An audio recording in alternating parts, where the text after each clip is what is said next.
ఇవాళ మేము కక్ష సాధింపుగా చేయాలనుకుంటే ప్రభుత్వం వచ్చిన వెంటనే ఒక్క వైసీపీ నాయకుడు కూడా రోడ్డు మీద తిరిగే పరిస్థితి ఉండదు.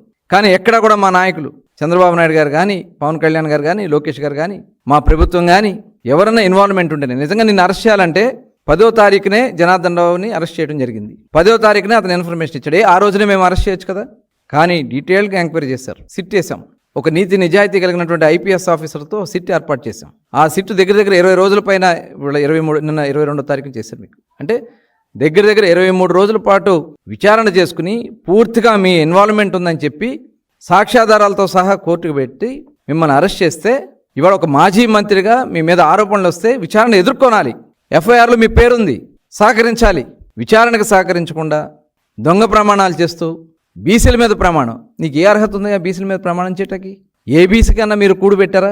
ఏబీసీ కన్నా అన్యాయం జరుగుతుంటే కనీసం మీరు మాట్లాడారా? మరి ఆనాడు అచ్చెన్నాయుడు గారిని అక్రమంగా అరెస్ట్ చేశారు, ఒక బీసీ నాయకుడు, మంత్రిగా పనిచేశారు. నా మీద ఒక హత్య కేసు పెట్టారు. యనమల రామకృష్ణ గారిని, ఒక బీసీగా ఉన్నటువంటి యనమల రామకృష్ణ గారి మీద కేసులు పెట్టారు, ఎస్సీ ఎస్టీ కేసులు. అయ్యన్న పాత్ర గారు ఈ రాష్ట్రంలో బీసీలకి ఒక గుర్తింపు ఇచ్చినటువంటి వ్యక్తిగా అయ్యన్న పాత్ర ఉత్తరాంధ్ర నుంచి వస్తే ఆయన్ని నానా ఇబ్బందులు పెట్టారు. ఆ రోజున మీరందరూ బీసీలు మీకు గుర్తు రాలేదా? అమర్నాథ్ గౌడ్ రేపల్లెలో ముక్కు పచ్చలారినంటి 10th క్లాస్ చదువుకునే అమర్నాథ్ గౌడ్ని అతి కిరాతకంగా పెట్రోల్ పోసి తగలబెడితే ఆ రోజు నీకు గుర్తు రాలేదా జోగి రమేష్ గారు?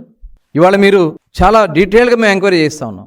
మొత్తం గూగుల్ టేక్అవుట్స్లో సెల్ ఫోన్ డేటా తెప్పించి, సీసీటీవీ ఫుటేజీలు తెప్పించి, బ్యాంక్ ట్రాన్సాక్షన్స్, వాళ్ళకి మీకు జరిగినటువంటి బ్యాంక్ లావాదేవీలు ఇవన్నీ కూడా ఇందులో క్లియర్గా కనబడతా ఉంటే ఇంకా మీరు కులాలని చెప్పి, మతాలని చెప్పి, వర్గాలని, బీసీ వర్గాలని చెప్పి తప్పించుకునే ప్రయత్నాలు చేయటం నిజంగా దుర్మార్గం.